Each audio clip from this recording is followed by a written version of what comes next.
Hello and welcome to Ink versus Algorithm, the Writer's Pod. I'm thrilled to have for today Mr. Bert Biscoe, Cornish poet, songwriter, historian, former mayor of the town of Truro, and a current tour guide, if I understand. Do I have some of your responsibilities and accolades correct? Pretty good. Not bad. Mm-hmm. Americans, myself included, we tend to be a little bit ignorant of the world, self-obsessed that we are. We know Cornish hens.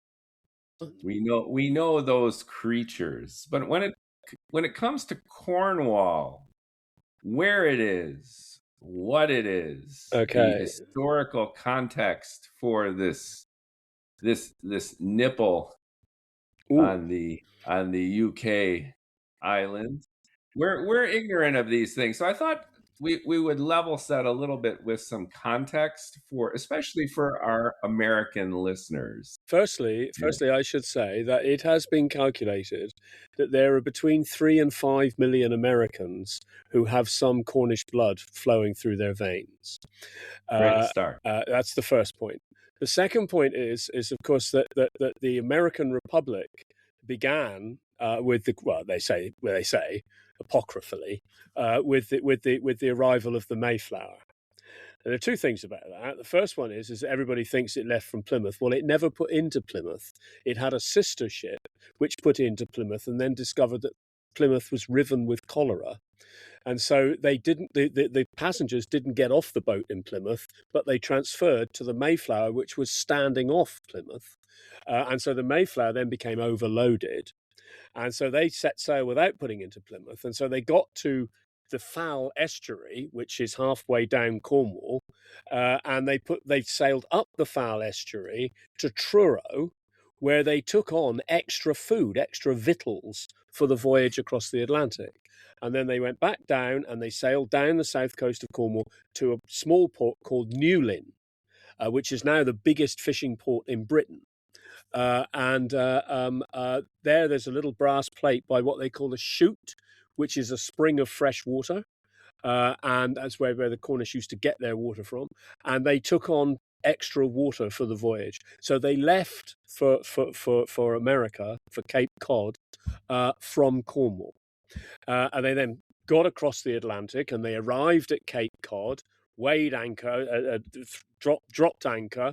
Many of them came ashore and began the process of making sure they could survive the winter, making contact with the Native Americans and so on. But a small group of men stayed on the boat in order to argue out the basic principles for the governance of the colony. And those 14 principles, I think there were 14, there may have been 19, but anyway, however, those basic principles not only provided the governance for the first American colony, but they also provided the foundations for what is now the American Constitution. And the town that they established at Cape Cod is known as Truro. Nice connection. So that's that. Nice. So to give you the context of where Cornwall is, if you look at a map of the island of Britain, okay, then Cornwall is at the southern tip. It's rather like a toe or a foot sticking out into the Atlantic. It's a relatively small place. The very tip of it, is known as Land's End. And then just beyond that is a small archipelago of islands called the Isles of Scilly. And between Land's End and the Isles of Scilly are the most treacherous waters in Europe.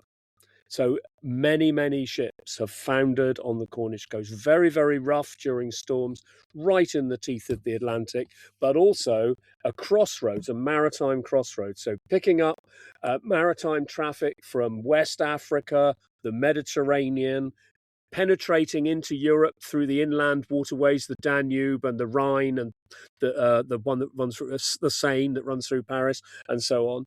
But then out to the west, Ireland, and beyond into the Azores and so on, and then on to the States. So Cornwall's always been very, very well connected. And then the last point to make about Cornwall is that in the 19th century, American pioneers discovered metal. So a group of pioneers went up into oh God, what's the place called? A state up in the north on the Canadian border, Minneapolis. What's that state called up there? I can't remember. Minnesota, that's the one. They went up into the other side of the Laurentian Divide. They went up into Minnesota, and they discovered 96% pure iron ore lying on the surface. And they went in after that, and then they discovered that if they were going to go after the big stuff, they would have to go underground. And when they did that, they sent for Cornish miners, because the Cornish miners were the world experts in what we call hard rock mining. And the Cornish miners went up there. One of the great Cornish miners, of American Cornish miners, or Cornish American miners, was a man called Charlie Trezona, one of 9 brothers from Cambourne. He was a mine captain, and he organized the Pioneer Mine at Ely in Minnesota. And for the first, for nigh on 100 years, or 80 years anyway, they were mining iron. The iron was fueling the Industrial Revolution, and the Industrial Revolution in America was making America mobile and technologically advanced, so that by the First World War, it was the iron that was going into the American economy and turbocharging it, which led to the Americans being mobile in the First World War, breaking the stasis of trench warfare, and they turned the First World War. And so you can say that actually it was a Cornishman who won the First World War, because without him, they'd never have got the iron out of the ground in the first place. Wow! So just to summarize your big 3. Well, I can go further. You can going go all the way back to the Mayflower. Yes, it was a Cornish pit stop. Yes, for supplies. Very good food, way of putting it. And water. Yes, and I might even do a crossover. The ancestors of Thomas Pynchon, the American author. Yes.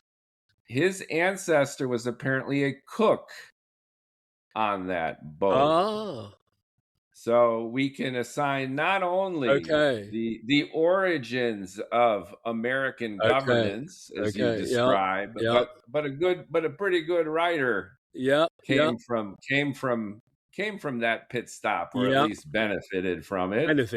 Yeah. And then you say too that Cornwall itself, being the toe, and I apologize for calling it a nipple, the toe on the UK, is geographically situated in such a way as to be kind of the nexus of UK and Europe and the Isles there. Yes. And then lastly, the origins of American industry can very well be tied to Cornish miners and engineers drawing up that FE winning, helping us win wars all the way back in Europe. That's right. So American supremacy, or at least the attempt thereof, can be attributed to a Cornish kind of lineage. You didn't answer the key American question, though, which is, why do we know Cornish hens and not all these other things? Well, I don't know, but Cornish hens, which we also know as Indian game, they are a famous chicken. And they're all over the place. I mean, I can't answer that question. I don't really know. There's one other point, and that, which again has to do with 20th century warfare, and that is that around here, around Truro and around the River Fowl and Falmouth, that's a very complex delta. Or estuary, as we call it. That was one of the major centres for the organisation, the mustering, the preparation and the training for the Normandy landings, the D-Day landings, which turned the Second World War. So Eisenhower lived about 4 miles down the road in a place called Perrin and Worthel, in a large house called Tullymar.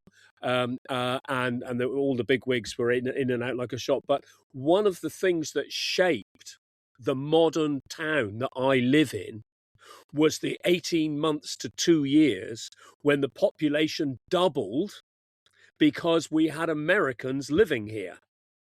We had Americans living in tents in the lee of our high Cornish field hedges, okay, out of the way of reconnaissance aircraft.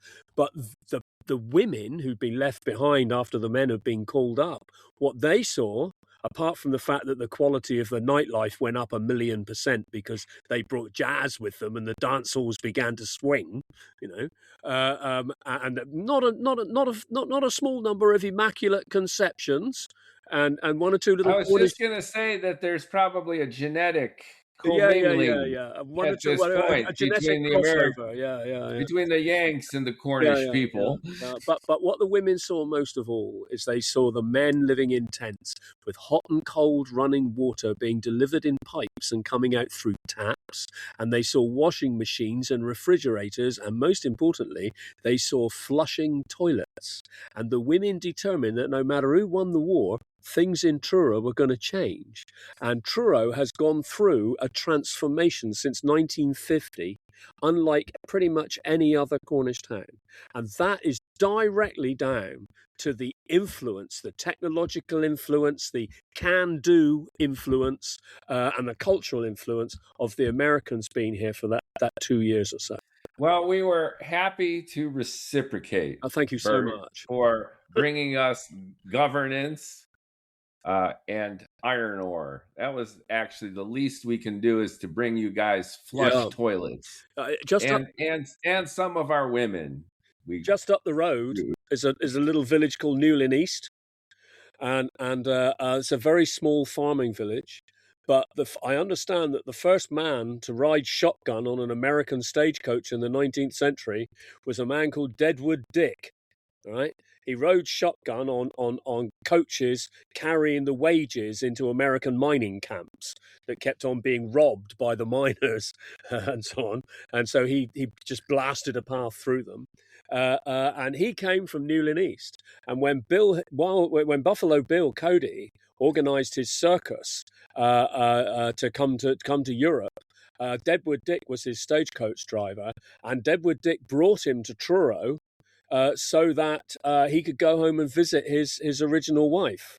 And when he said, "Hang on, Bill, I'm off for the day. I'll see you later. I'll be back for the show." And off he goes to Newlyn East, and he walks up the garden path and walks in through the front door and says, "Hi, honey, I'm home." And she says, "No, you're not, pal." Out, and slams the door in his face. And that's the last he ever saw of her. She wasn't having that. Nice. So, so we bring you a little intrigue. And a little visit back to our ancestors, right? Rooted, who knew, in Cornwall. Yeah. What about distinctions between Cornwall proper and other regions of England? We as Americans, we recognize certain accents, and not with much detail or understanding. Can you give us a little background as to the Cornish accent culturally, how you might be distinct from your brethren? From our brethren, yes, our friends up the road.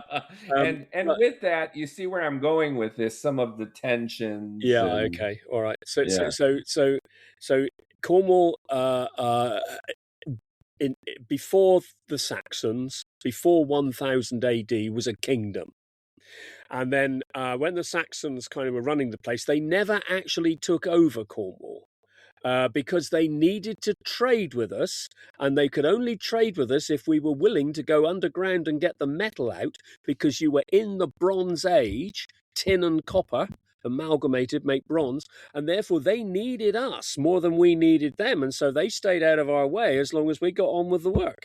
And so the trade went on. And this was a similar arrangement with the Romans, who'd been here before the Saxons, and so we got very used to being an independent entity which ran itself and which was respected by our trading partners over the other side of the River Tamar and elsewhere. The River Tamar was settled as what is now the oldest national boundary in Europe, between King Howell of Cornwall and Athelstan of Wessex, because England didn't exist, Athelstan of Wessex, in 936 AD.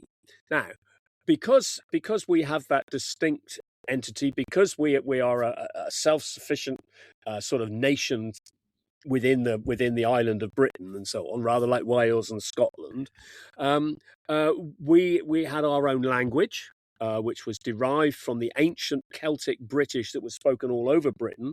When the Romans came, they pushed people away from the east coast and all over Britain. So the Welsh went to Wales, the Cornish came here, and so on. The Irish went to Ireland. Our language survived. And we spoke our language by the 14th century. Our language was at the root of our culture. Monks at the monastery of Glasney in Penryn, which is about 10 miles down the road from where I live, they wrote down this oral tradition, this oral dramatic tradition, in a group of 3 plays which centre around the Passion of Christ, and they are now known as the Ordinalia. And from time to time, they are performed in Cornwall. Our great ambition is that they will be able to be performed entirely in the language in which they were written, in Cornish. Cornish has been revised. And then this was standardizing the language. Well, they wrote it right? down. Yes, they wrote it down. So it was a colloquial language, an oral language, and in these works by the monks honoring Christ, absolutely, they were actually standardizing the written form of the Cornish language. Yes, but is also it Cornish? Do you call it Cornish? Yeah. Okay. And also writing in stage directions. And these were amongst the earliest plays since the ancient Greeks to actually not only have the script, but how to set up the action. So this is a major moment in the history of drama. Anyway, the language, the pressure from England grew intense, and various things happened. Could I read it and understand it? It depends the degree. There's some residual Latin in it. There's residual Latin. Yeah. It's Germanic. It's more Iberian. It's more Spanish. Yeah. So it's more. It is a Celtic language. So it's Celtic, so it's split early on. Yeah. So we have very close linguistic associations with Wales and with Brittany in France. 3 languages. You can take a Breton, a Cornish person, and a Welsh person, and they can stand up and speak in their own languages, and they're mutually intelligible. When it comes to spelling, it's slightly different. But anyway, the Cornish language kind of dwindled away as time went on. Henry VIII's successor, Lord Protector Somerset, he got very upset with the Cornish because they rose up against his imposition of an English language prayer book and said, "We utterly reject thy English." And so in the 2 years following that rebellion, he killed roughly 20% of Cornish-speaking males in Cornwall, and when was this? This would have been in 1549 to 1551. Okay, so we're accelerating from yes. You're coming into the modern period. From before the Battle of Hastings. Oh yes. Which is the origin as you're describing. No, the Battle of Hinkston Down was 936 AD, and that's basically when we accepted that the kingdom was no longer going to have a king, and we gradually became an earldom, and then I just wanted to put a pin in that. Yeah. So you have your own independence, your own language, and then now we're going forward to the 16th century. Well, before you get to the 16th century, if you want to follow that through, when you get to the 14th century, 1337, the earldom was abolished because it became dissolute, disreputable, and the king had a choice. He could either incorporate Cornwall into England, he was supremely powerful, Edward III, or he could do something else. And he chose to do something else. He created the Duchy of Cornwall, which still exists to this day, and he transferred that part of his sovereignty, which applied to Cornwall, to the Duke. So the Duke... Why would Edward do that? Because he needed the metal.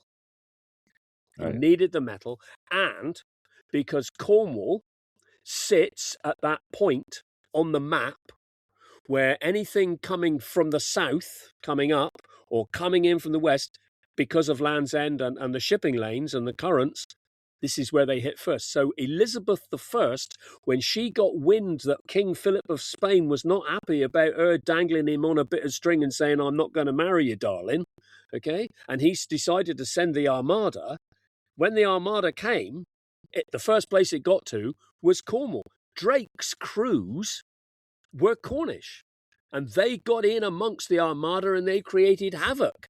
And they defeated the Armada, or began the process. It was the weather that ultimately defeated the Armada. What was that? 1488? That was no. They're 1587. 1587. So that's why. But the strategic position and the metal. Those are the two reasons I think why Edward chose to create the duchy. There seems to be a theme here with the metal. Can we stop on that for just 1 second? Because again, Americans and likely most people don't know this. Is it the land? Is it the topography of the land? Is it the know-how of the people? What gave you guys this? Well, you have to go back into the making of the land. So you have to go back into the early stages of the formation of the planet and the formation of the land on the planet. And at that time, you had great heat. You had massive oceans of molten rock floating all over the place, huge continental plates drifting around the place, crashing into each other. If you come to Cornwall and you go to the beach, don't look at the ocean. Look at the cliffs, because the cliffs tell you the story of the formation of the land. Okay, and Cornwall has an immensely complex geology. And of course, that's why we've got so much variety in terms of our agriculture, in terms of, amongst other things, during the formation of the land, during the molten period, excuse me, rocks formed, different sorts of rocks formed, and different forms of mineral, different forms of chemical reaction took place.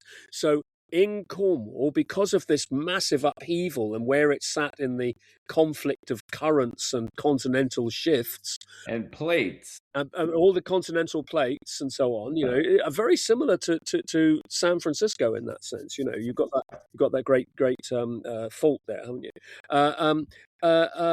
There's immense mineral wealth in Cornwall.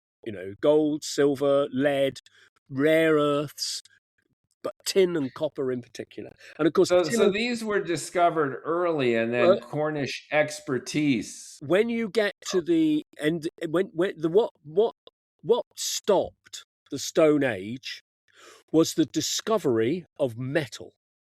Okay, and very early on in the manipulation of metal, people worked out that if you blended tin and copper, you made bronze, and therefore you made a metal that was strong, that gave you a sharp blade, that was useful for many, many things, and you could manipulate and was immensely useful. It drove civilization forward in a big way, and Cornwall was one of the epicenters of that change, of that shift from the Stone to the Bronze Age, because we had the materials to do it, and we had the skills to get it out of the ground, and we knew how to get it out of the rock.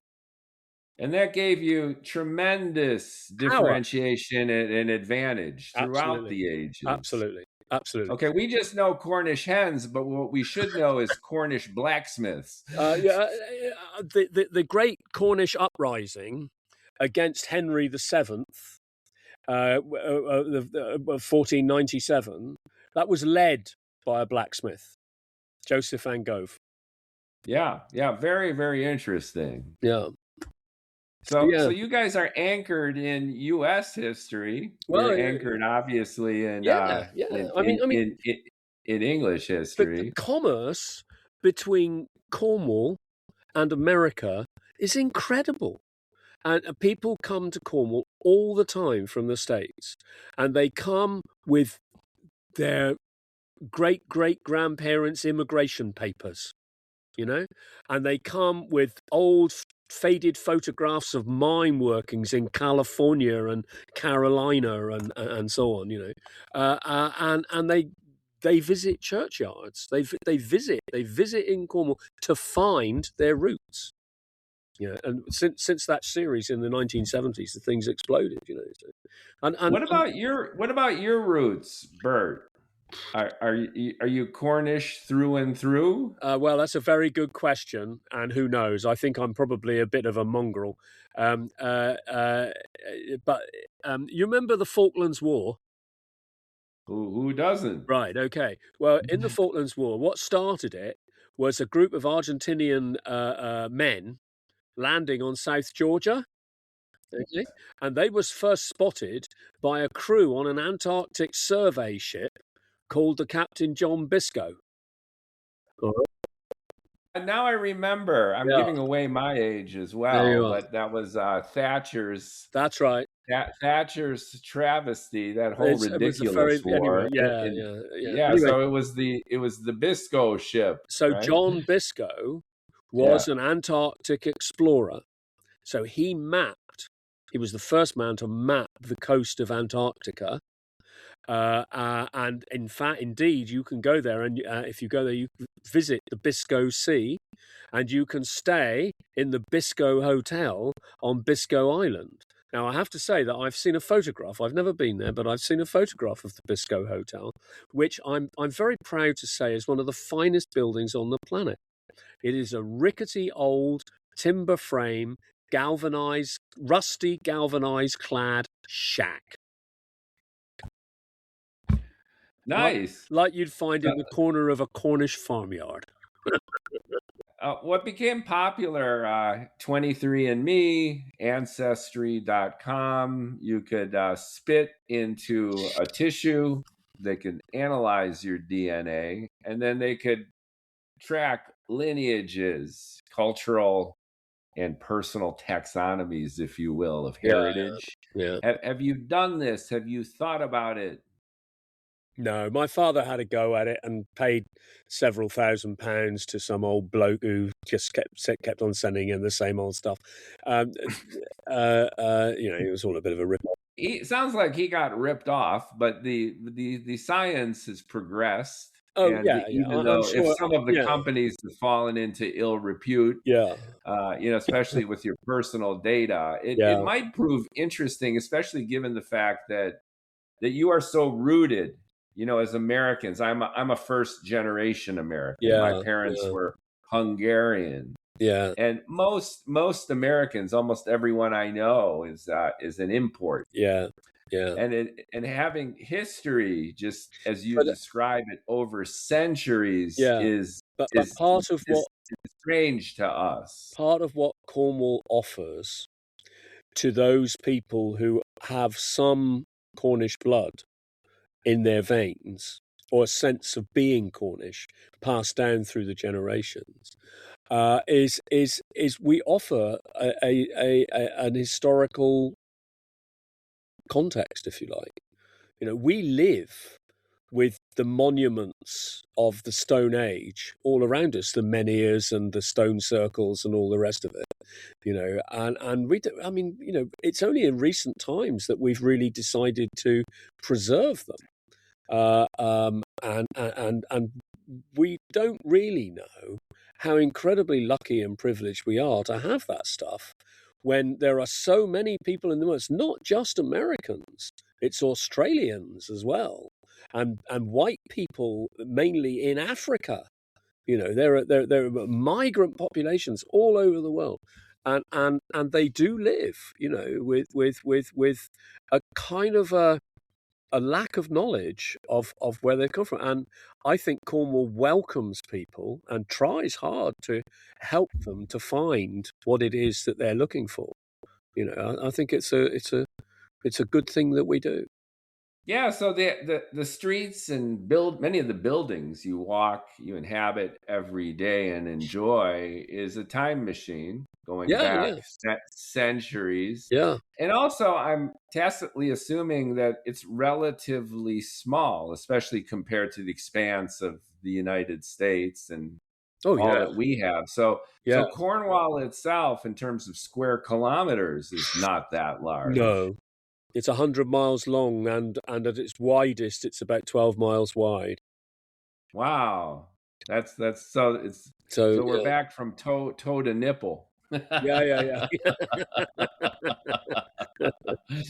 Yeah. So what I'm getting at is a sense of pride rooted in history. Ah, There's a defiant streak on the part of the Cornish yeah. because you've been assimilated and yet feverishly independent Yeah, no, we're for defiant and we're clannish. 4 centuries. Yeah. I mean, one of the great literary outputs of Cornwall was as the as the as the strength of the Cornish language dwindled away. So the Cornish borrowed from that language and from English and from anything else that was coming, and they created this dialect, which is very strong and very broad, and contains a lot of idioms and vocabulary, which is discrete to itself. And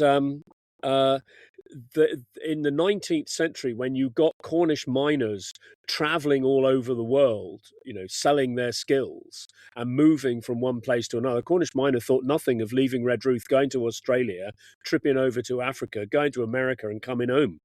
They do a round trip, and they were a mobile workforce in that sense, selling their skills, and key workers in the Industrial Revolution, and they would get into the mining camp mess rooms and all the rest of it, and they would want to have something which made them appear to be as deeply different as any other tribe, defined by the language, the particular language that they spoke. And so Cornish dialect, the more obscurely phonetic the spelling became, the more the miners liked it.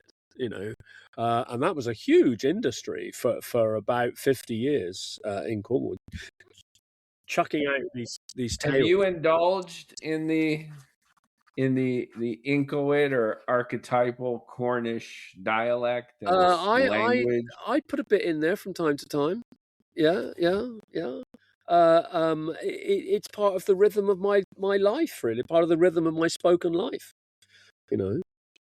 Do you So, guys flip between what we would consider UK standard and a more Cornish style uh, dialect and slang? well, Do you I, have your Cornish slang? I Just mean, like we are a nation which, as the result of the invention of the nuclear family and the revolution in personal mobility after the Second World War, Cornwall is a place which, culturally speaking, is very challenged and very contested.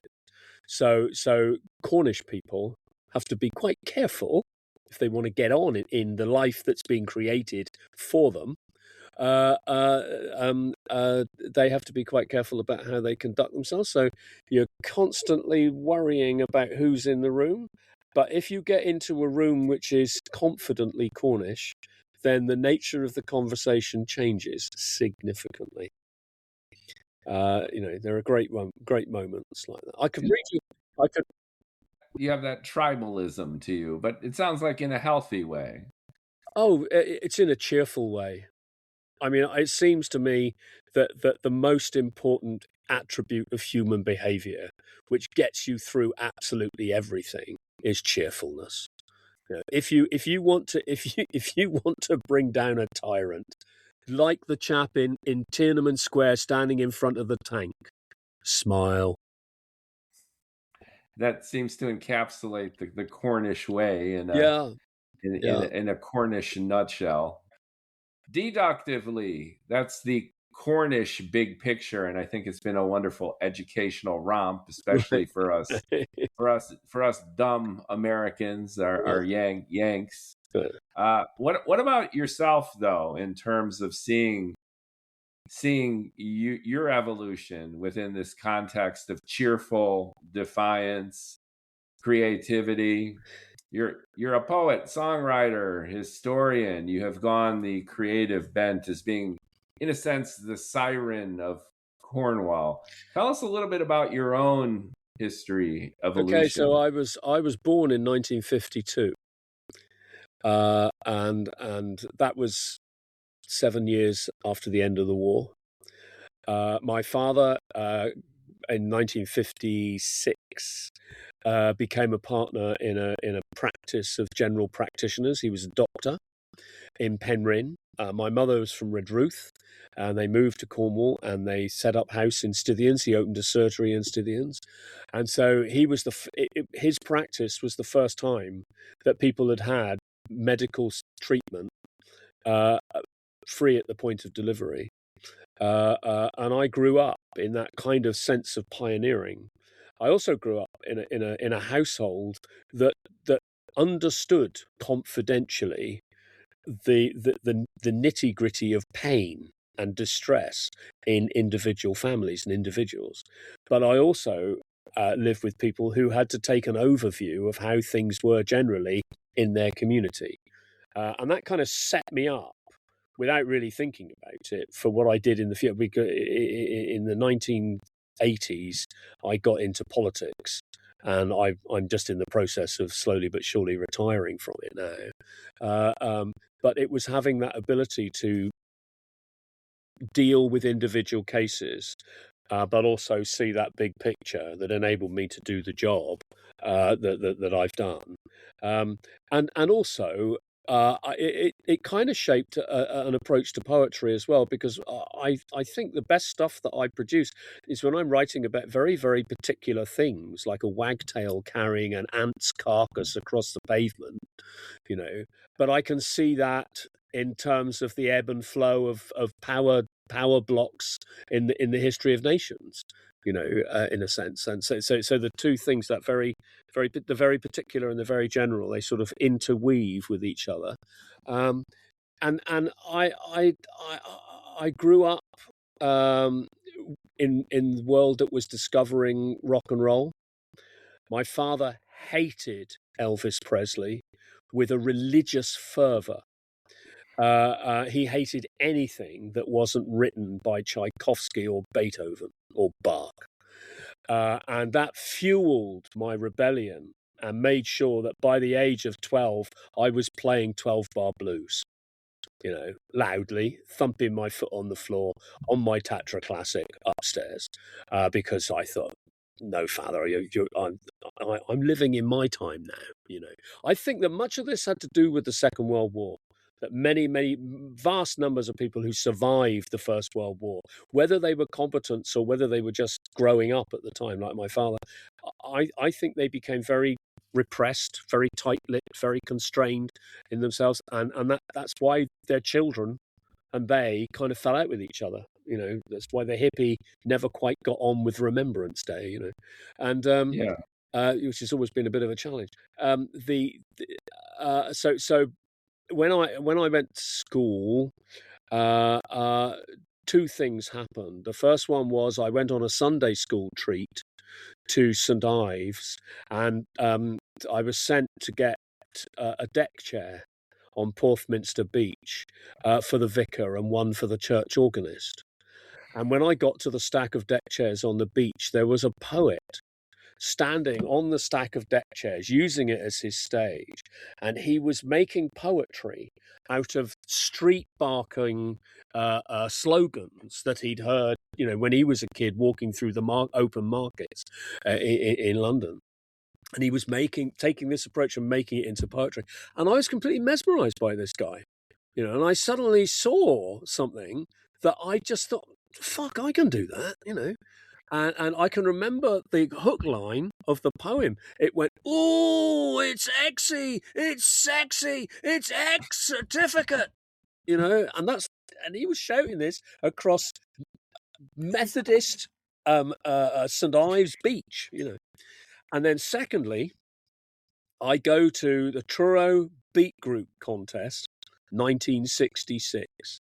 And there is a very youthful and angelic Roger Taylor in a band called now the drummer with Queen, in a band with Mike Dudley and Rick Penrose called the Fantastics. And they played Morning Dew and Land of a Thousand Dances. And it completely blew my brains out. Any thought of any form of professional career, going into medicine, the law, the priesthood, out the door, mate. The Tatra Classic went, and we got a proper acoustic guitar in, and off we went. By the age of 15, I was reading poems and in folk clubs.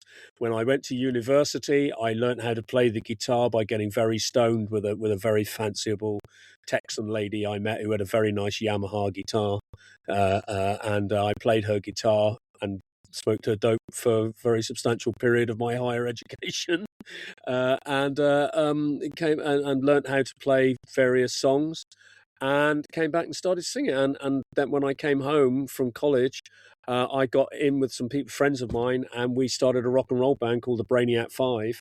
And the Brainiac Five's last album is available on Bandcamp. The Brainiac Five, Memories and Dreams. Produced. How about pumping that up on Spotify? You guys should make it. I don't know if it's on Spotify. It's on Bandcamp anyway. I don't understand all that stuff. But all right, maybe we could put a link in the podcast description. I can find you the link. Hear your band. Yeah, sure. That's terrific. Yeah. This confluence, though, is interesting. A lot of kids are obviously rebels with many causes, especially with a more conservative father. It sounds like your father had a bit of a backlash to the American onslaught of Cornwall as well, with some of that Yankee culture epitomized by rock and roll. What's most interesting to me is this confluence between politics and art. I grew up in Chicago, and that's the machine, where politics is known for its cronyism, corruption, infighting.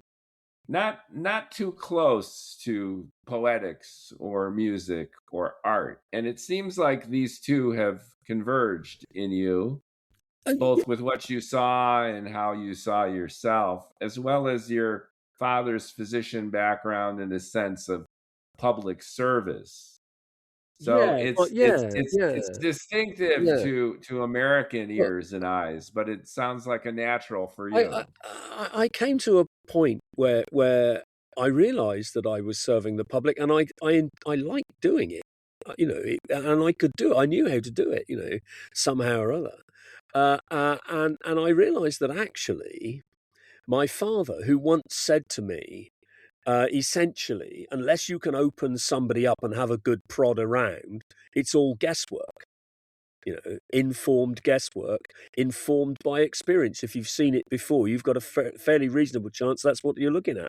And that's doctoring, really. I mean, we've got all sorts of technology now and so on and so forth, but essentially the same thing applies.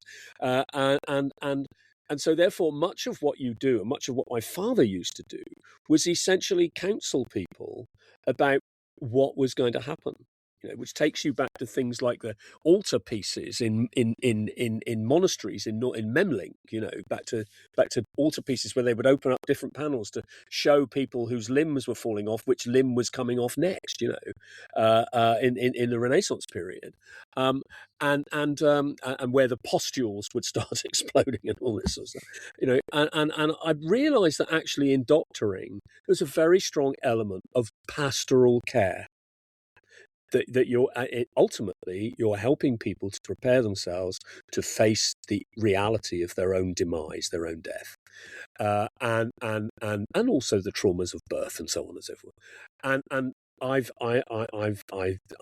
thought that actually there's a very strong crossover between what a doctor does and what a priest does, and I believe that in the politician, something similar is there. If you're going to be good at politics, it's because you're able to take people where it's inevitable that you're going. The notion that politicians have power is not. It's wrong.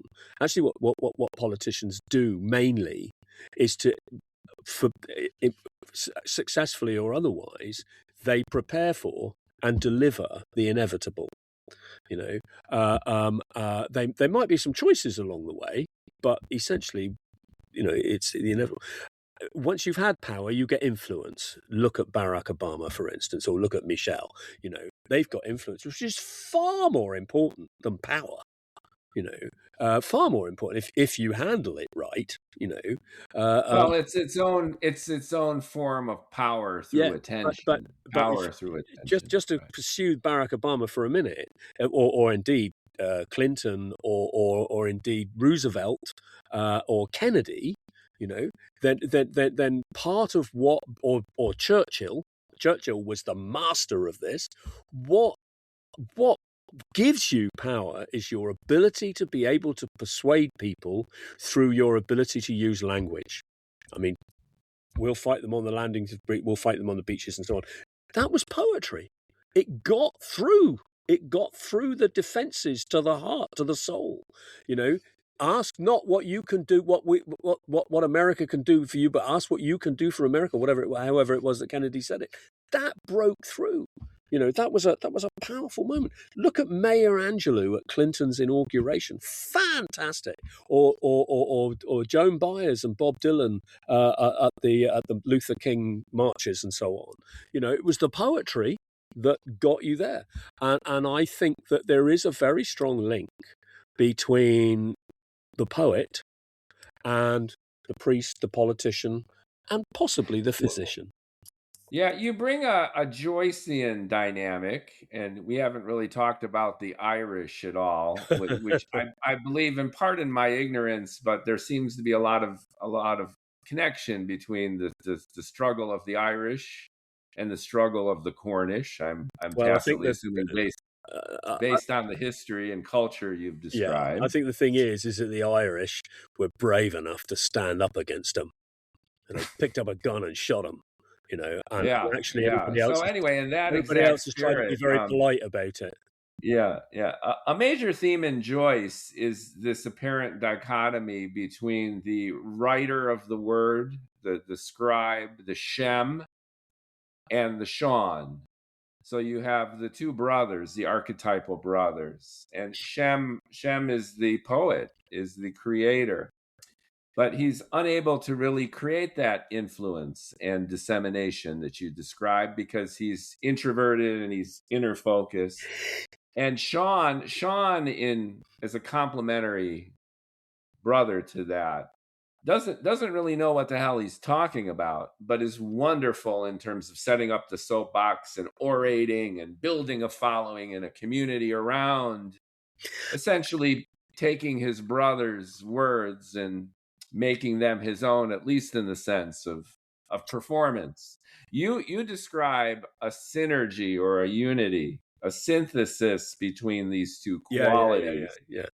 And I find that interesting, and it encapsulates your personal journey as well. Yeah, and I think that if you, I mean, I've got a little story, and I'll read you a poem in a minute because but there was a moment. The great Cornish poet of the 20th century was Charles Causley, and if you've not heard of Charles Causley, do try and find some of his poems. Charles Causley was an accessible, serious poet who wrote about things and people and events, but he did so in a deeply and intensely personal way, so that his selection of events and what he said about them made his poetry for him.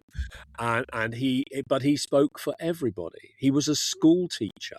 And he used his poetry to expand the perspective of the children. If you meet any child, any person now who are in their 60s and 70s who was in Charles Causley's class at the British School in Lanson, they still hold him in deep reverence because he opened their minds, And Charles Causley invited Cecil Day-Lewis to tea. Cecil Day-Lewis was the Daniel Day-Lewis's father. He was poet laureate, and he was a classic mid-20th century W.H. Auden, T.S. Eliot up in the garret. For God's sake, don't go out because the depression might dissipate a bit, and keep churning out this stuff which is so complicated you need a dictionary to understand what he's talking about, and so on and so on and so forth. The introversion, of it all, and whilst they were having tea in a cafe at 4:00 in the afternoon, Charles Causley kept on being interrupted by ladies who would bring their children over and say, and how's he doing at school, Mr. Causley? And Mr. Causley said, as well as when I taught you, my dear. all right, because he taught the mother as well, and he what Cecil Day Lewis took from them, what he observed, was he had never realized before that a poet can actually function as a poet and play a role as a poet in other people's lives, which is very, very positive and helps to shape them. And I found various roles where poets are important. At one time, not now so much, but at one time I found myself almost a professional eulogist, because I've got this way of shaping sentences and seeing things, and I found that actually using that ability to produce short, pithy appraisals of an individual helped people in a way that I had no skills other than that to do. I couldn't turn up with my stethoscope and a prescription pad, and I couldn't turn up with a cross and holy water, but I could turn up with my paper and pen, and actually provide something which comforted, supported, expressed, and healed in its own way. And that seems to me to be an important role. And it seems to me that poets have done that forever. Chaucer did it. Shakespeare did it. Shelley did it. Byron did it. Homer, most definitely. Homer did it.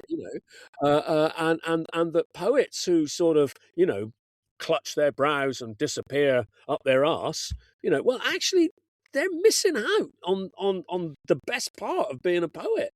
In my view, I mean, I think. No, I categorically agree, and it's melodramatic, but it's also genuinely tragic that this fissure has occurred between writers and readers, and I think, ironically and even paradoxically, the internet and digital creates its own problems, but in a sense solves some of these other ones. Now everyone is a poet. You go on TikTok and anyone can grab a phone and then they put themselves up there and they rant and they pontificate. Yeah. They make faces, they dance. Yeah. It's a democratization of poetry in all of its variegated forms. Now, is it of quality? It's a democratization of the toolkit. Of at least the toolkit, but that's a start now. Well, isn't it's a it? start, yes. But I think that I mean I think that in a sense there's a vocational, you're born with it type thing. I mean, circumstances will affect whether it comes to the surface or not. But I think that there is a poetic sensibility. It's not in everybody. Equally, there's a mechanical sensibility. I mean, what's more important, a poet or an engineer? Well, I would say they were equally as important. But who will get you out of a fix when the water's coming in? It'll be the engineer. But who will put into words how important the engineer is? It's the poet. And I think that people are born engineers. I think they're born problem solvers, and I think that there are people who are born poets. The toolkit is available to everybody, and I mean, look, I've got a library full of books here, and I could probably pick out half a dozen of those books that actually speak deeply to me in a poetic way. You've made that connection. Also, what you're bringing up is part of the Socratic skepticism about the written word as well. So Socrates himself distrusted the written word because you couldn't see the person you were doing a lenkus with. You couldn't smell them. You couldn't look at them. Yeah. And he wrote nothing down, and then you had Plato running around and capturing all this stuff. And we appreciate that Plato took this on. Socrates was desperate to define what was true because he was a philosopher. Right, but the point I'm making, though, is this verisimilitude of human emotion and passion. Yeah. So if you're not actually connecting with people directly, then are you actually communicating? And as the written word has evolved over the years, and as And as poetry has become increasingly sophisticated in its own way, it's become marginalized for some of these reasons as well. What I like about your stuff and what I like about, your journey is this unity between the creative art itself, the introversion, if you will, of the creative process, you and a piece of paper and a feather, and you going out and reading this stuff. That's uncommon. I would think so. say. I think so. So you're blending. You're blending that sensibility and that talent with a in the end, performance. I like to think that what I do is useful. I'm not so enamored of the idea that what I do may be art. But I do hope that in some way, some small way, that it is useful. And language, as various people at various times have demonstrated for various reasons, is something which enables people to grasp, to understand, and to express ideas and thoughts and emotions. And facts come to that, I think that poets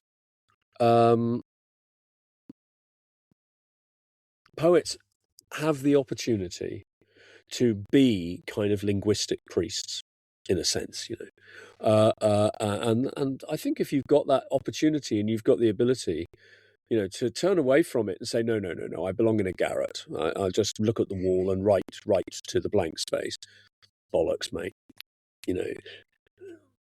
With that spirit in mind, we're plugging into the toolkit right now. So you're in Cornwall. I am in Orange County, California. Yeah. We are eight time zones away. We are having a synchronous conversation. We're looking at each other, talking to each other.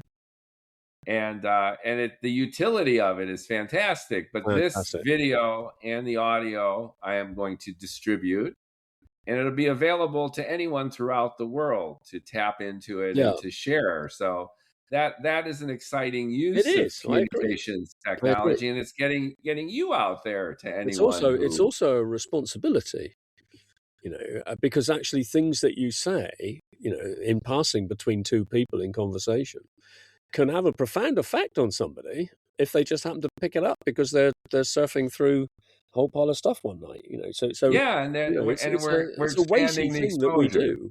It's really important. So rather than having that private conversation, rather than being in your library and just writing that poem and tucking it into a file, you're out there reading it. Yeah. And with that spirit, using the toolkit, would you like to read some of? Well, I wrote a link because I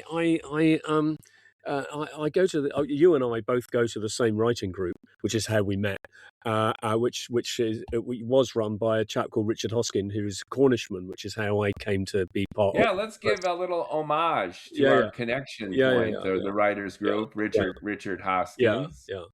And Richard has introduced me to this community of writers, including yourself, which is, I find, incredibly stimulating, very interesting. Anyway, they've been banging away at me and saying, "Oh, you really ought to write. You'll get published," but So I thought, okay, so I wrote a long poem called "Dear Mr. Faber."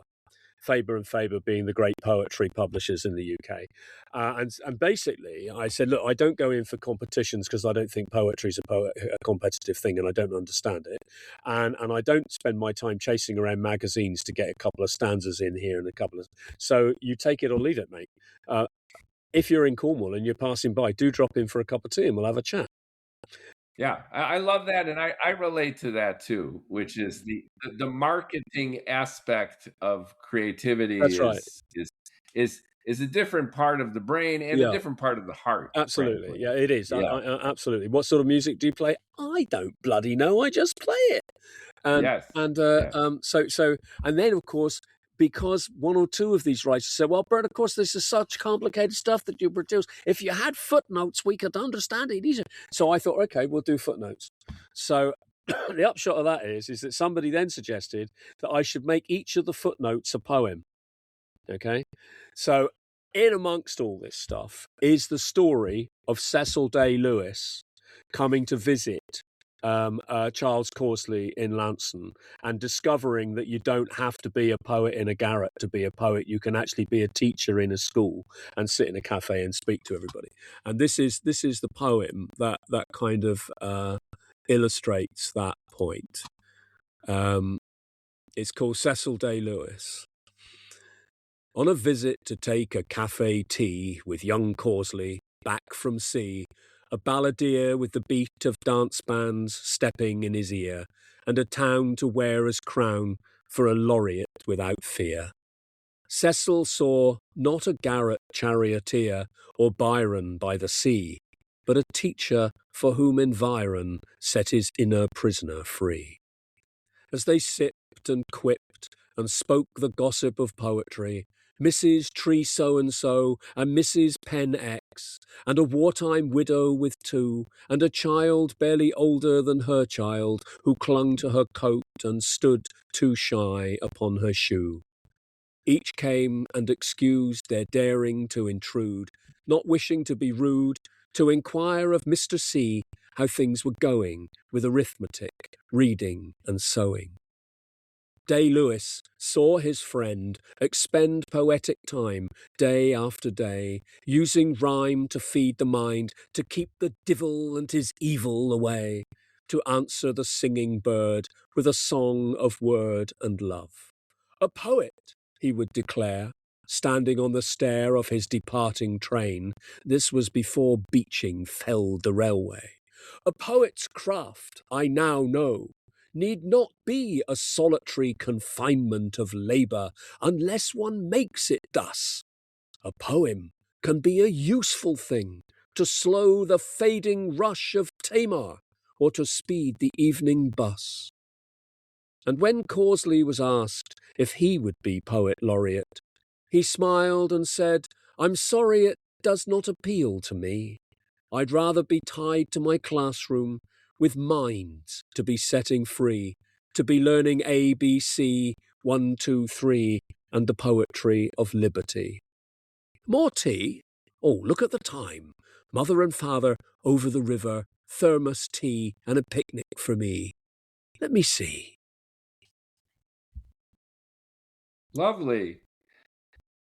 I especially liked and appreciated the meta quality. In a sense, it's a poem about poetry, celebrating poetics, and it encapsulated a lot of what we've been talking about for the past hour or so. Yes. So it was apropos that you would read that lovely poem. Yeah.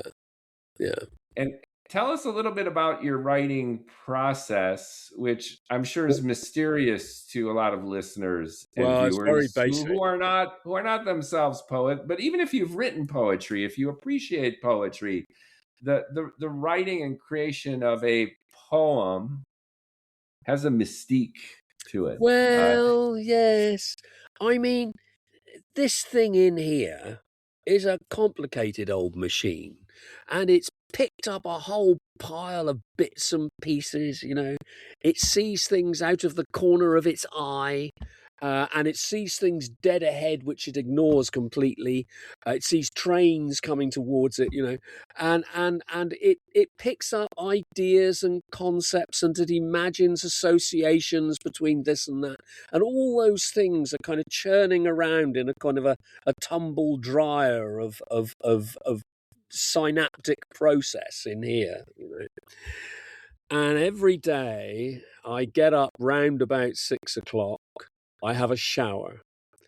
I have a radio in the shower and I put it on. And usually I get to the business news. So I hear what Rio Tinto Zinc are doing about copper in Zambia and stuff like that. Or what Meta's doing about trying to regulate Mr. Trump's Truth Social or whatever it is. And then I hear the sport results as well, very important.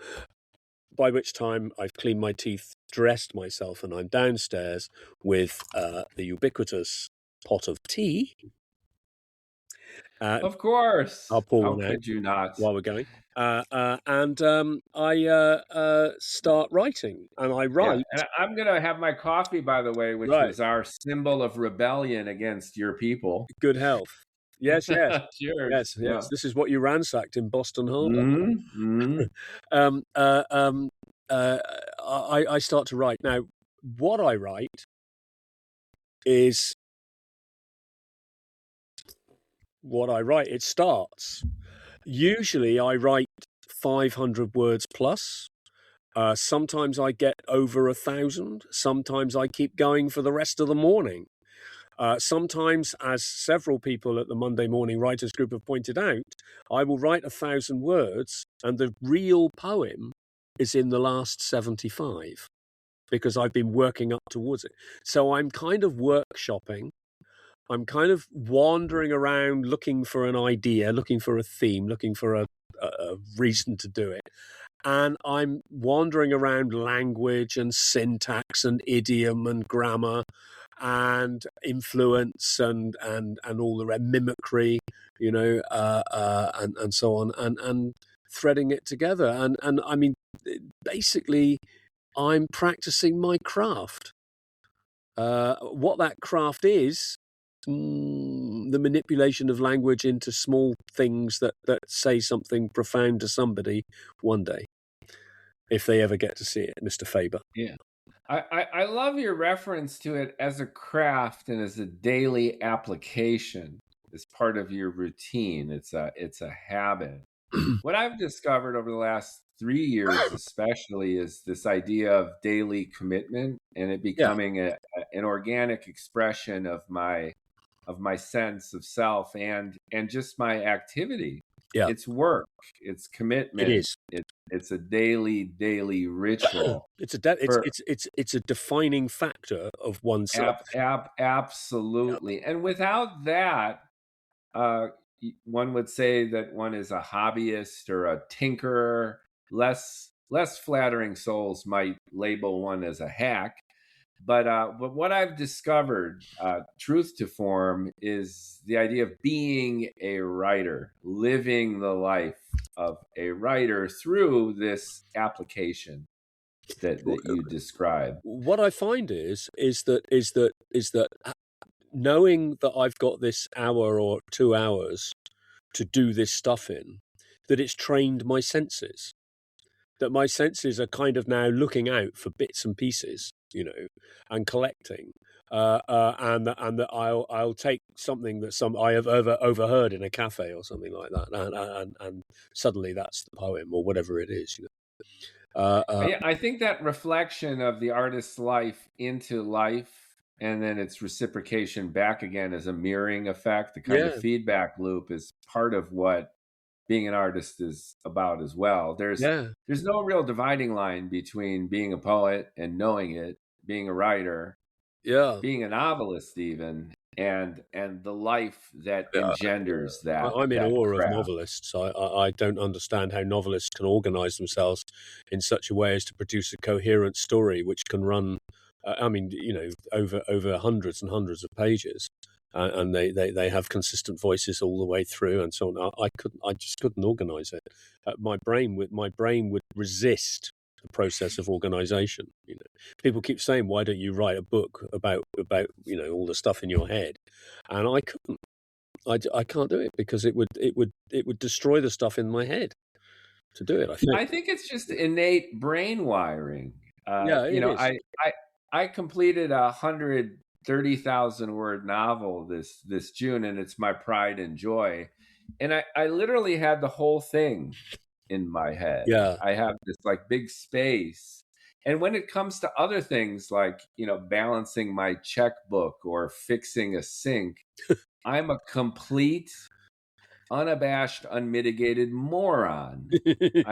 I'm a complete raving incompetent when it comes to what many folks would consider a banal and obvious human function. Yeah. But holding an entire novel in my head to the point where I know where everything is, it's like a home I'm living in. Yeah. Yeah. I find the excitement of making sure that everything's arranged properly and then rearranging the furniture in this room and that cascading into the view through the window of the other room. Yeah. That to me was such a joy. And Yeah. conversely, again, other aspects even of the creative process are much, much more challenging for me.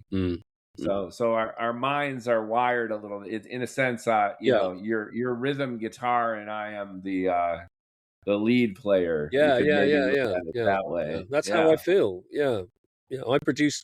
I've hankered after being a lead guitarist all my life. You know, I mean, nothing would give me greater pleasure than to sit on a top E, on the top of a chunking riff, with my head thrown back and the fans blowing my hair, you know, and just hold it forever. I feel fine. But I never get just kind of a mantra, Yeah. if you will, or That's right. or a cyclic riff of something. Only a few notes. Let's play it out and let's see where it can take us. Have you And ever? I love what you're mentioning about the spontaneity of the creative process and how it has to come unconsciously in this inchoate kind of form, focusing on things other people might miss, focusing on things you might miss, and then bringing that up to bear. I mean, the best poems are the poems that you don't think about. They just happen. They make themselves. You know, they're the best ones. And absolutely. Yeah. And I appreciate that even for long form writing, where I had for this big book, I had no outline except for the stuff floating around in my bald head. It had to retain a sense of dramatic fluidity for me. as you got towards the end of your novel and the end of the process, what was happening in your head? Because you'd emptied quite a lot of it out. And it had become a kind of a major piece of content in the computer of your brain. And suddenly it was all printed out and there it is. Then what? Are you on the next novel by then? Yes. So this novel is just first in a series of this broader story. Yeah. That as I built the first part, it kept stretching itself and evolving and growing in length. Yeah. To the point where I had to break up the first story into two stories and keep pushing it. There's a sense of urgency, but also hunger, and excitement and release, to the process. And it's almost like this catharsis of sheer expurgation of emotion and idea. And I need that emotionally and even physically, the act of manically typing. I'm assuming you write by hand? No, I write on a keyboard. You write on a keyboard. Many years ago, when I was waiting for my A-level results, when I was 17, I guess, I had a job and I was living in a caravan in the middle of a farmyard. And I had no connection with the world. I used to use a phone box to phone up, you know, and stuff like that. And I earned my first wage packet. And I got a lift into Penzance. I was living down in West Penwith, and got into Penzance, and I bought a typewriter, and I bought a book about Vermeer, which I still have, and I walked from Penzance back to Gurnard's Head, which is quite a distance, with my typewriter. I stopped in Nancledra halfway, and sat on the typewriter, which was in a big solid case, and read my book.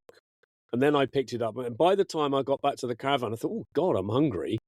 And then I thought, I haven't got any food. And I haven't got any money because I've spent it all on this typewriter and this bloody book.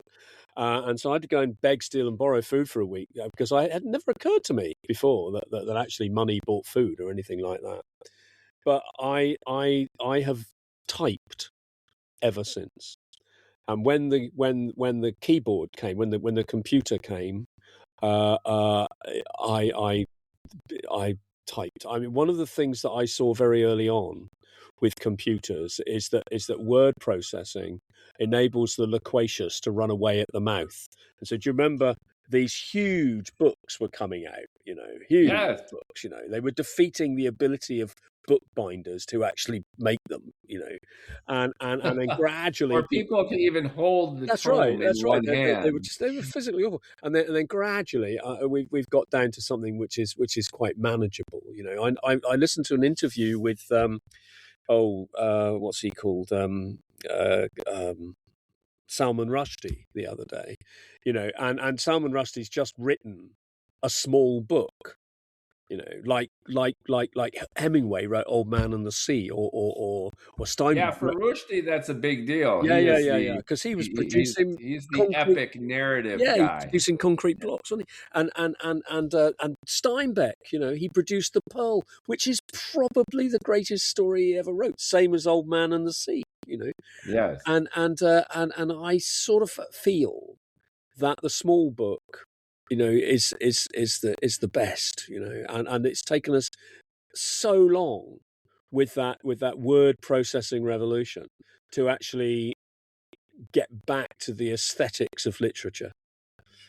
Yeah, I categorically agree with that. My book was a struggle of trying to control myself. And the compromise that I made was religiously sticking to an ad hoc but systematic approach to syntax. Yeah. So every paragraph in my novel is 3 lines long. Oh yeah. And it's a serif font, so it varies from word length, Yeah. from Yeah. paragraph to paragraph, but religiously it had to fit into the margins, 3 Yeah. lines.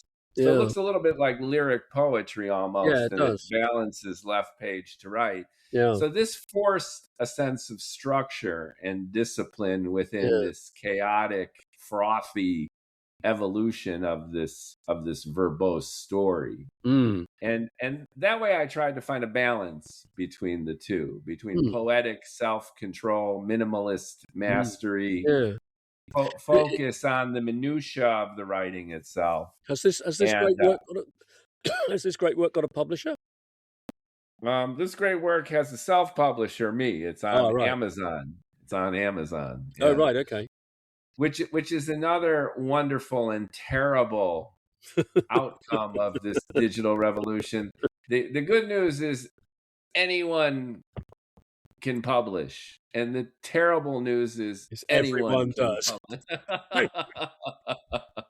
Yeah. But I mean, I think in the end, I mean, one of the things that I learn first thing in the morning when I'm listening to the radio in the shower is that the great arbiter of success is the market, whatever you call the market. And whether that market is people sitting in a room listening to you read, or whether it's a market that says, okay, we'll put all our equity into your enterprise, it doesn't really matter. It's the same basic process, and it is cruelly critical.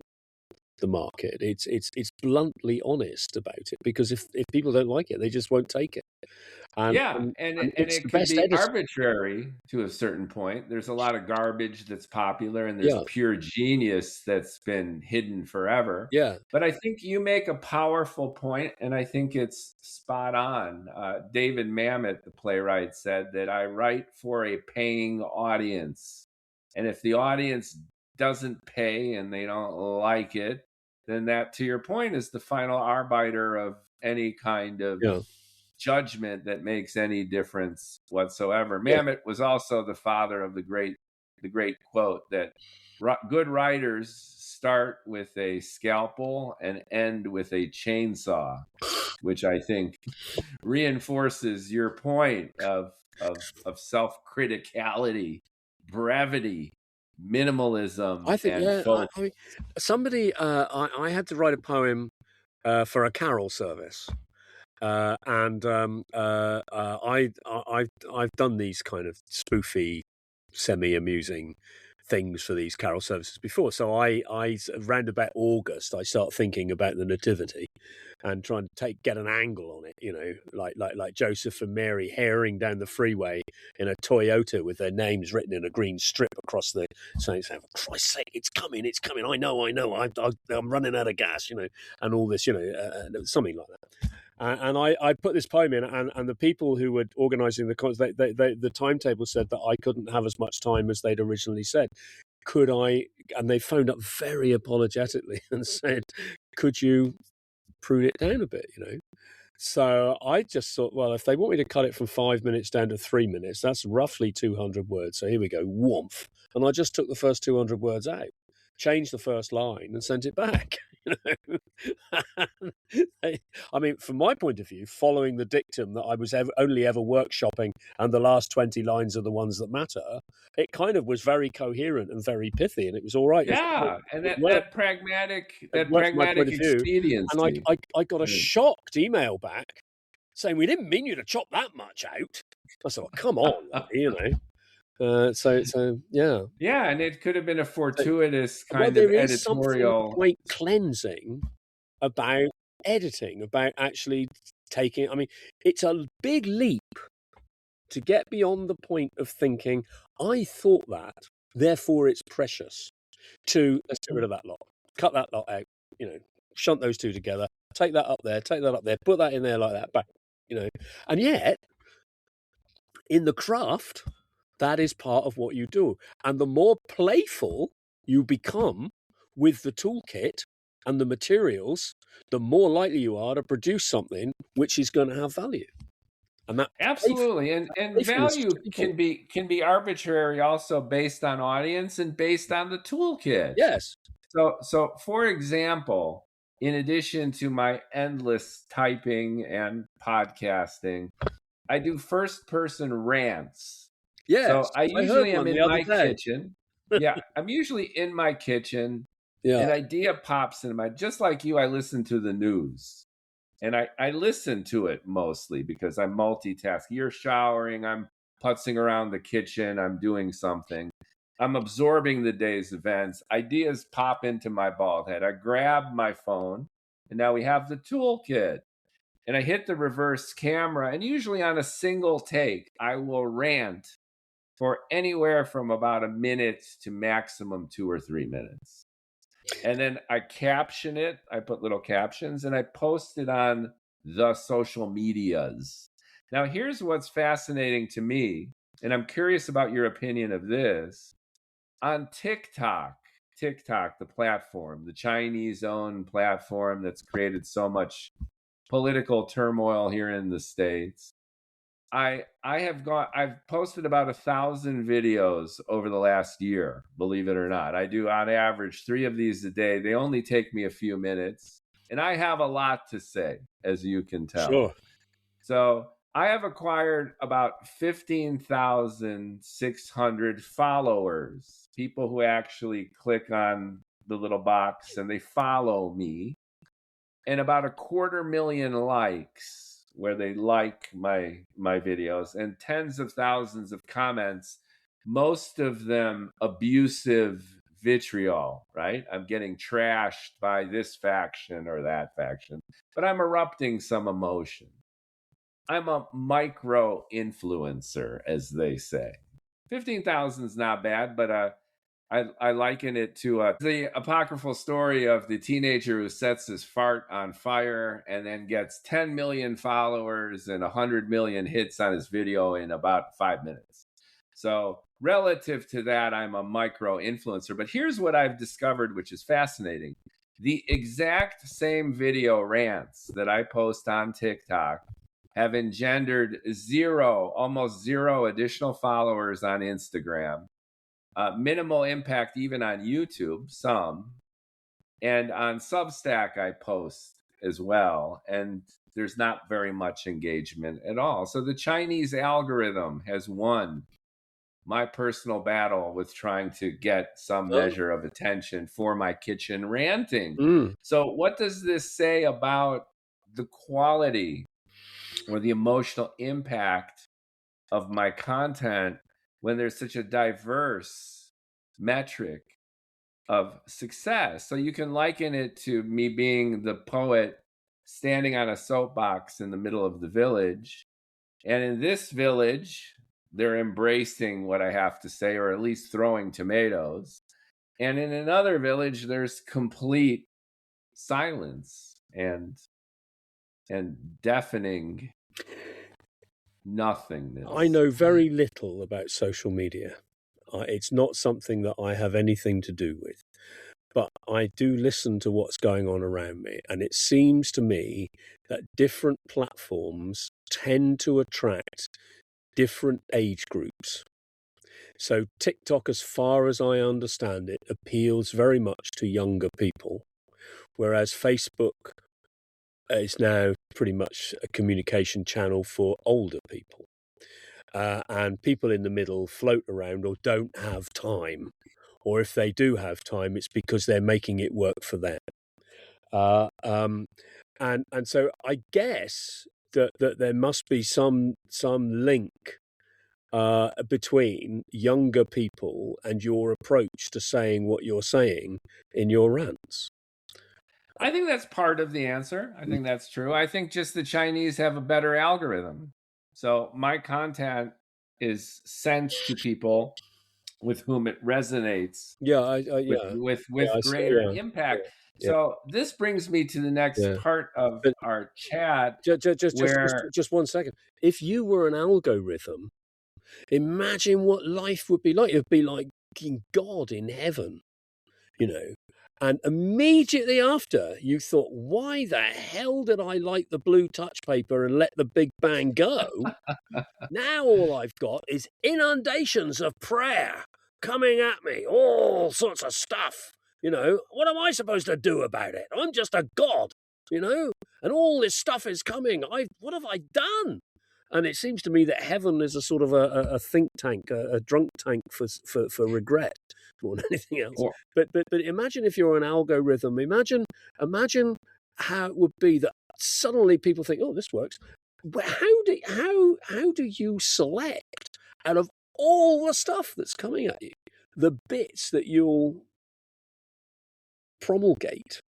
You know, it's a mystical sort of invention, the algorithm, isn't it? It certainly is, and you're leading the witness here in terms of where I'm headed, which towards is a rant. Yeah, if the algorithm is all powerful and its mechanisms are mysterious to the point of the artifice and even architecture of artificial intelligence, then let's for a second go back to your accolades regarding the communication skills and the raw poetry of influence of Barack and Michelle Obama and John F. Kennedy. And you had a litany of poetic politicians who used language to make an emotional connection with their audiences. And now, as you know, here in the States, we're in not only the first, but the second incarnation of the Donald J. Trump era.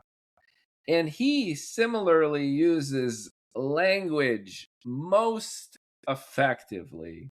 So is this an issue with the algorithm or the audience? And can we differentiate the two at this point? I think that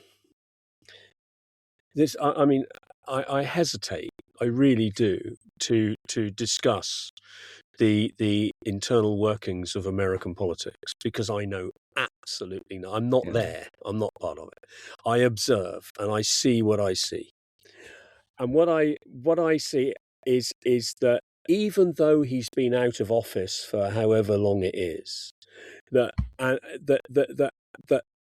an articulate man who's had 8 years of experience of actually doing the job and has an empathy, which means that he can, for instance, set aside his written eulogy in a funeral service somewhere, I can't remember where it was, and just sing Amazing Grace because he was moved to do it. And it was absolutely the right thing to do.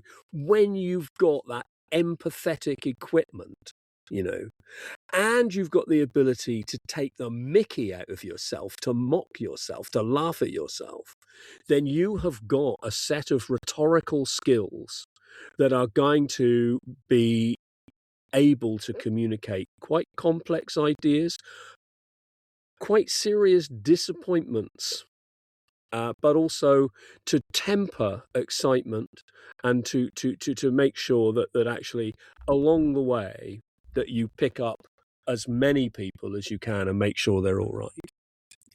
Now, I think that when you listen to somebody like Obama speak, he does so with such a considered intellectual machine governing his language and his thoughts, that it connects with people, whether they agree with him or not, because people will always innately listen, even though they may disagree, to things that sound like wisdom. I think that Mr. Trump, who has a very limited and quite abusive vocabulary, I listened, for instance, to what he said about Mr. Reiner, the film director who's just been murdered. I thought that was just unbelievably insensitive and just self-obsessed. You know, his big problem is he was obsessed with me. Well, fuck that. He's dead, you know, through no fault of his own, and murdered, it would appear, by his son, you know, and you go and say that. And it just seemed to me to be lacking in any empathy. And actually, there may have been words coming out, and they may well have been calculated, I don't know, but it seemed to me that the empathy was completely lacking. And the ability to connect seems to be disintegrating slowly but surely. I look at the approval ratings, you know, at the moment, and they don't feel very good. So I sort of feel that there's got to be a sense of soul, a sense of goodness, a sense of wanting to achieve the best of all possible worlds. And I'm not entirely sure that that's what motivates Mr. Trump. I think Mr. Trump is so imbued with the marketplace, with competition, with winning out, with beating down the rival, and so on. You know, the bear market. You know, that he thinks that that's how you govern, and it's not how you govern. People who govern like that don't succeed. Look at Mussolini. In the spirit of the double negative, I don't disagree with anything that you just said about Donald Trump and the deterioration, if you will, of this kind of speech and language. But it's nonetheless been effective. And what I'm trying to get at, and perhaps I'm grappling with, and I have my entire life, is what Kant and a lot of the philosophers call the a priori, which is, can we get at absolute truth or some kind of standard through which we can judge what's good and what isn't? And can we apply that to language, to communication, to poetics? When an individual like Trump can be president not once but twice, and use language in a way where so many tens of millions of people adore the man, and yet we are reviled by that same language, and we feel that it destroys the essence of not only the aesthetics but the humanity of communication itself. I think where do we go from this? I'm just trying to I think to there are events which affect people's perception about what is acceptable and what is good. So I think that the trauma of the Great Depression, the trauma of the Second World War, and I think also the trauma of the McCarthy period, the Un-American Committee, and so on. I think those things affected the expectation and the perception of the vast majority of American people for a long, long time. I think they affected the perception and expectation of the world, to be honest with you, because it seems to me that what happens in America does, one way or another, impact on the world, because America is so big and so influential. And it seems to me that the influence of those things wanes after a time. I mean, the consensus in American politics seems to me to have been driven as much by the trauma of the assassination of Kennedy as by anything else over the last 50 years. But the impact of that, the effect of it, the lasting, is actually waning. And I don't I I I don't feel that Trump is actually alert to the historical events and traumas and achievements and celebrations which shape who we are as a society. And I think he just feels that he can insert himself into the market, use his clout, use his power, and somehow everything will come right. I mean, I note with great interest that he's he's interfering in Gaza, he's interfering in Ukraine, but what effect is he having? It's corrosive in a sense, although, on the other hand, his office and the position he holds is probably the one thing that will bring everybody to their senses and put a stop to it. I also think that the world is changing. And I think that the world is changing so that, in a sense, you see what George Orwell foresaw in 1984. You see the world crystallizing into a series of major power blocks. And you have got Russia and all that sphere of influence, China, America, and possibly Europe, if Europe can hold it together.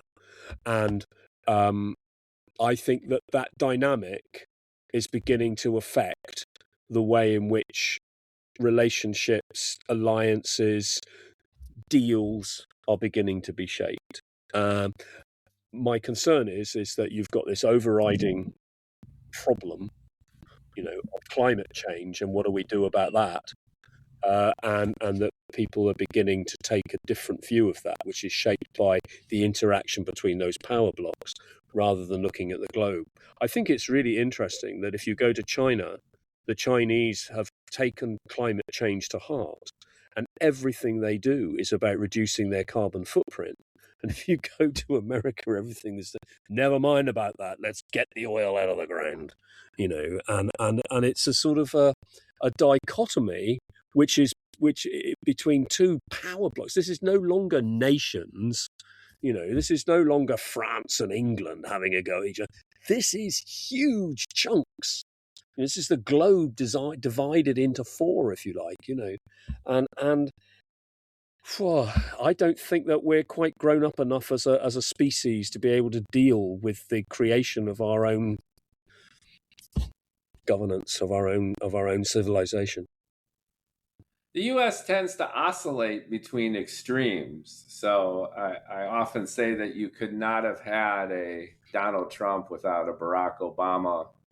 You couldn't have had a Joe Biden without a Trump, and you couldn't have had a Trump without a Biden. So we flip-flop between one extreme politically and another. And the one point I'll disagree with regarding Mr. Trump is you assert that he has no emotional connection to his audience and that he just seems to grab a hold of power. I think incontestably he's a master at understanding grievance, and he has tied into that grievance of Americans engendered by particularly the second Obama term, which created a lot of unhappy Americans in incorrigible ways that he tapped into. So what I'm trying to get at is, I believe Trump is a poet in ways, and I hate to say it in a sense, blaspheme everything we've been talking about, but he's a poet of the people in the sense of being able to make an emotional connection with them and build this kind of following to the point of translating that influence into incredible power.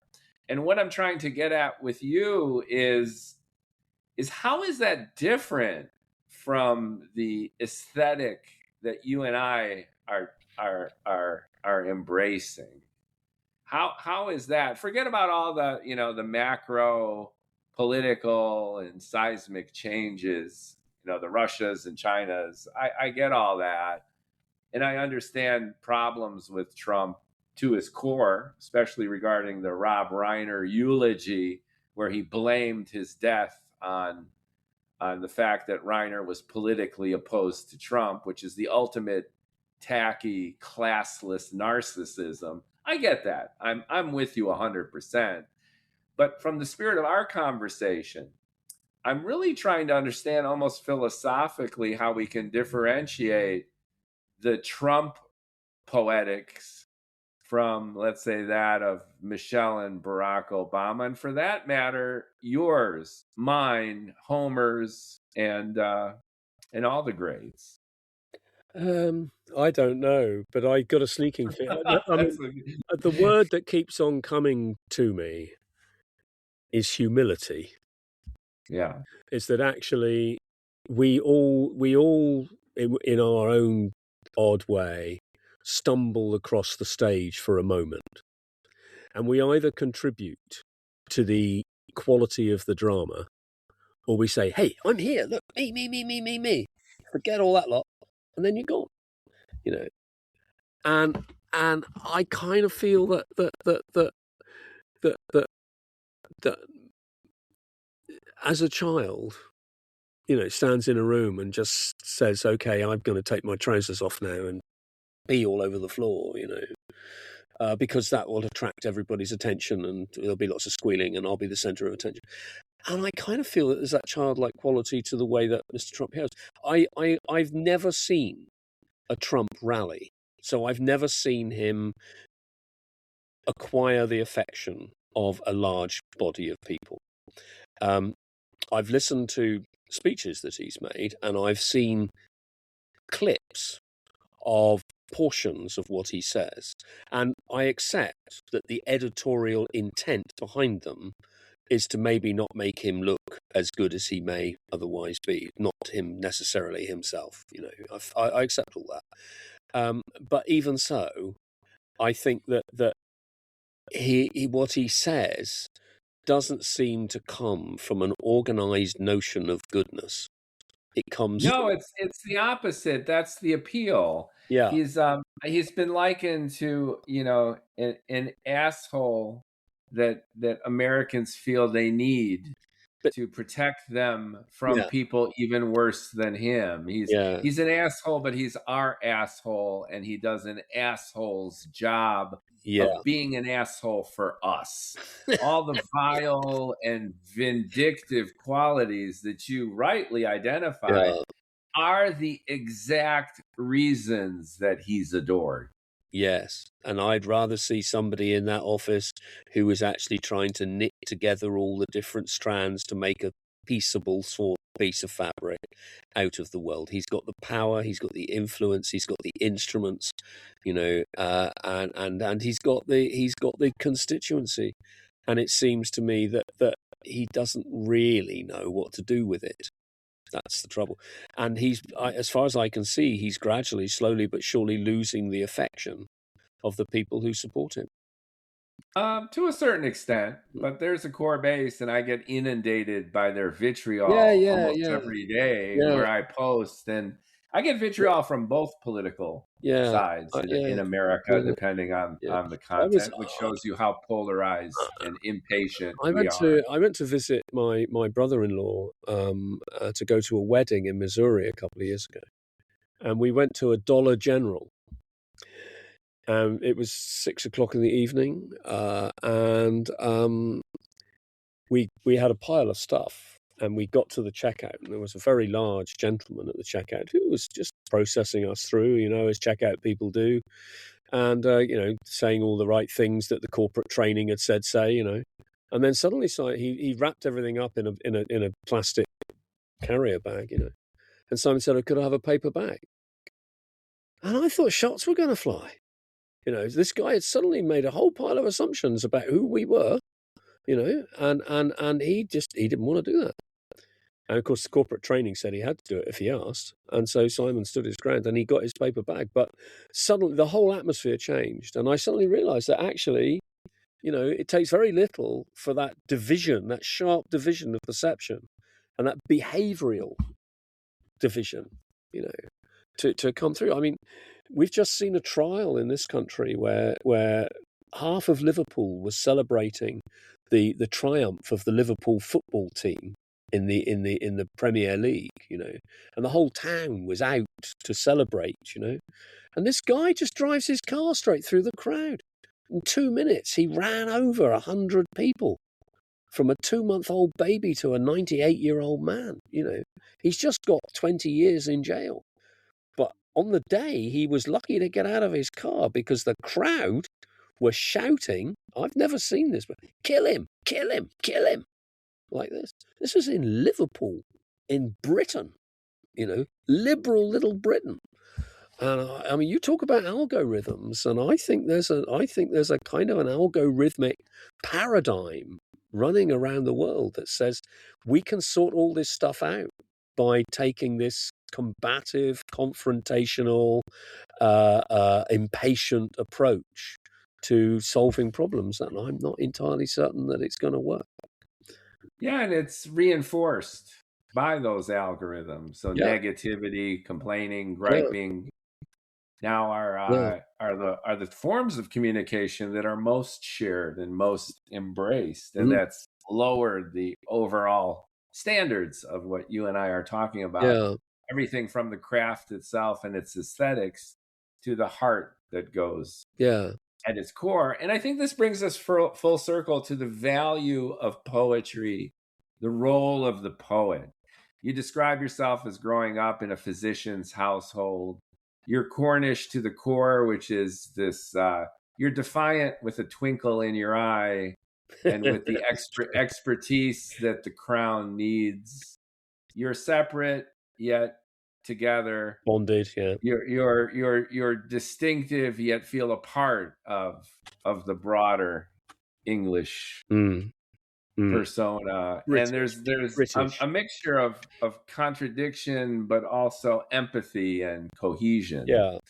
And I think that's what's really lacking today, which is the sense of rooted identity, this sense of practicing one's craft, and this, to your point, a sense of humility and empathy and giving. It's not just me, but what value do I provide in the content that I create and the engagement that I engender? Am I trying to make the world a better place, or am I trying to just bloviate with my own perceived self-interest as its goal? Yep, I agree. I just feel that climate change is a massive challenge, and that we are going to have to change the way we interact between ourselves if we're going to stand half a chance of getting through it without untold amounts of damage. And we seem to be thinking that we legislate, we regulate, we ignore, we fight, we threaten, but what we don't do is actually deal with the problem in a humble way, because actually, just as the Ice Age undoubtedly humbled the people who were living at that time, and certainly humbled the dinosaur, I think that climate change is something that we've had a hand in creating. I'm not absolutely certain that we're entirely responsible for it, but we certainly had a hand in creating it and in accelerating it. And I think that we all have to change our approach to things. And I feel that people who take the line of Obama, which is that he's got wit, he's got self-awareness, he's not self-important. He doesn't have to be, because he is important, So, and he kind of plays that down. He mocks it somewhat, and I see people. I see people like Mr. Trump and Mr. Vance who just don't have any perspective to them. They don't have any sort of any subtleties, any nuances. They just are who they are, and they are kind of head-on, confrontational, law of the jungle type market-driven beasts, and I fear. I mean, I've got a little granddaughter. She's 2 years of age, and I was born in 1952, and I've lived an enchanted life. You know, my country has never been at war. I've never marched. I've never fired a gun in anger.